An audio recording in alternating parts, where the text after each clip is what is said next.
up, everybody? This is Dr. Mongoose bringing you your recommended dosage of all things MLG, Halo, and gameplay-wise. And this right here is the first ever gameplay coming out past the embargo. This is coming from the Halo Council. A big thanks to those guys for putting this up on their channel. It's from Cyren. The Halo Council was able to receive a media copy of Halo 4. So he's been playing it for the last couple days.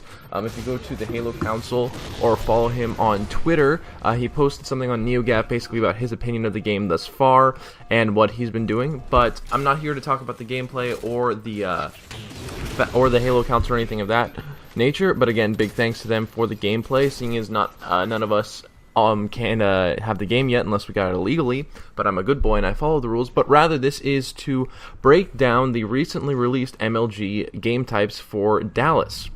And for those of you who missed the announcement, in the description I will have a link to the Gametypes page.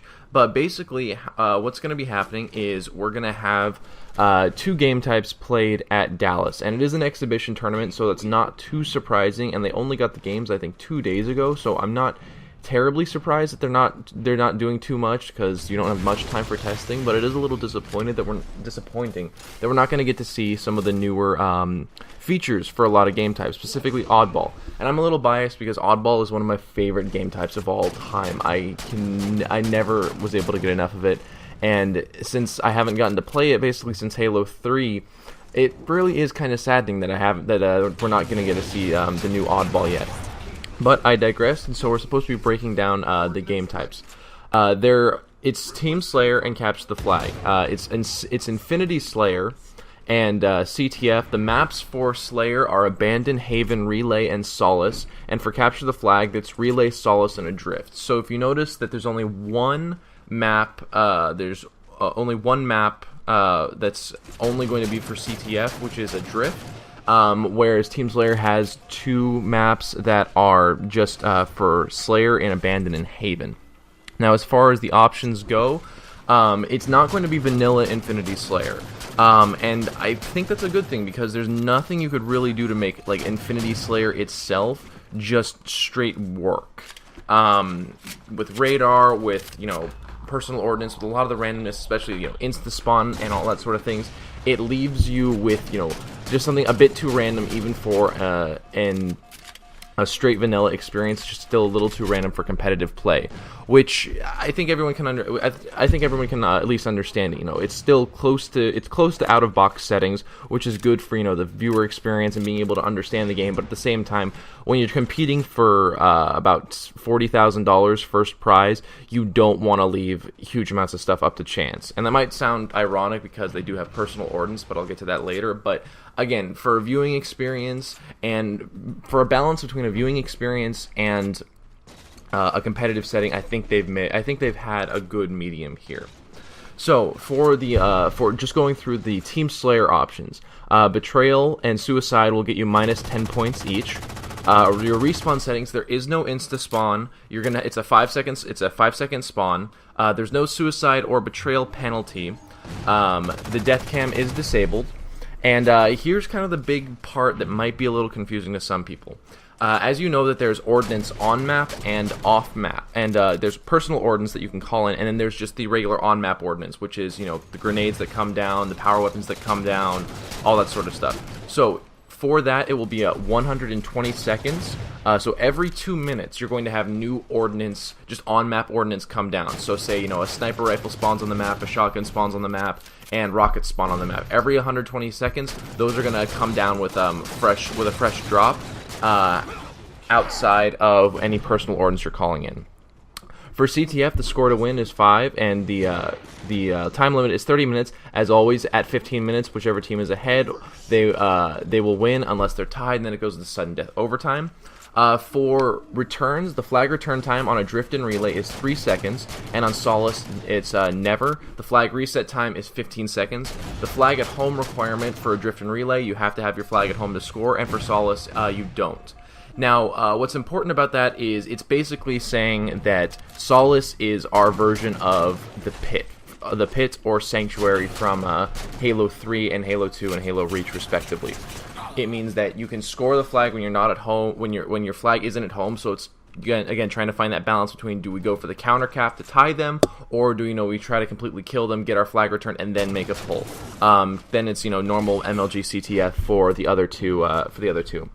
Your respawn settings in CTF are 10 seconds, no suicide penalty, no betrayal penalty, and no death cam. And again, the ordnance is 120 seconds for CTF as well. Also, in CTF, personal ordnance is disabled, so you can't just call down. You just can't call stuff down.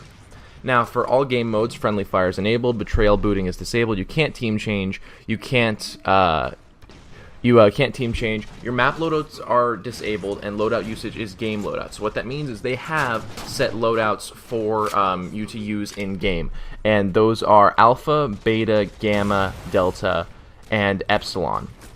So just running through it, Alpha, it's a DMR Magnum thruster pack. All of these loadouts have resupply and dexterity for their attack and support upgrades. So that's going to be a default across the board. So that just means faster reload, and you're going to be able to pick up ammo and grenades off of dead bodies. That's not going to change at all. That's just going to be our default. That's our default. So working from that default, loadout Beta is DMR bolt shot, jetpack, and then those two packages. Gamma is DMR Magnum hologram and those two packages. Delta is battle rifle bolt shot thruster pack and resupply, and finally battle rifle Magnum jetpack and then the other two. So basically it's 3 DMR loadouts and 3 battle rifle loadouts. If you haven't been paying attention to rifle times and all that sort of stuff, I'll release a video after Halo 4 comes out, and I can do some testing with that. But thus far, the consensus is that the DMR is the superior weapon as long as you have a very good shot, and you're very good at controlling that shot. Otherwise, the battle rifle is more of, not a crutch weapon, but it will get beat by a DMR at long range, and then the more skilled player at close range will win.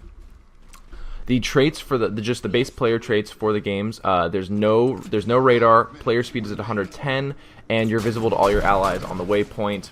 And finally, the personal ordnance for Infinity Slayer follow as such. As you know, you have 3 sides of the D-pad that are going to be for personal ordnance. So on your left, you can either call down 2 plasmas, 2 pulse grenades, 2 frag grenades, an energy sword, gravity hammer, concussion rifle, scatter shot, or shotgun. Your center, you can call down a saw, needler, beam rifle, sniper rifle, railgun, or sticky detonator. And on the right is your power-ups, which is overshield, speed boost, and damage boost. So it's interesting to see they don't have camo. Camo will not be making an appearance at MLG Dallas, at least so far. Maybe it's an on-map pickup, I don't know yet. As far as some of the center ordnance, I am not a huge fan of them having the saw or the needler. They're 2 completely overpowered weapons, but I can understand not having too much time to test. And then the stuff on the left, it's nothing too crazy. The energy sword and gravity hammer are such close range weapons, you can probably be beat out by just someone who's got a better shot than you are. A lot of people are actually mad about having Infinity Slayer as the settings. And I'm not necessarily too pleased, but at the same time, it allows both sides of the spectrum, the competitive players and the casual players, to see, look, we're just gonna go with close to out of the box as possible, and just look at what works, what doesn't, and what can be tweaked. So universal personal ordnance drops don't work, but maybe some limited personal ordnance drops could work, or something along those lines. Well, guys, give me your opinion on what you think about these Dallas game types, what you think should be changed, what you like, what you dislike, and leave them in the comments down below. Videos will be a little bit more sporadic, seeing as Halo 4 is coming out soon, but as soon as that drops, we're going to be having a much more consistent upload schedule. As always, guys, I hope you enjoyed the video. My name is Dr. Mongoose, and please watch 2 of my videos and call me in the morning. Y'all have a nice day.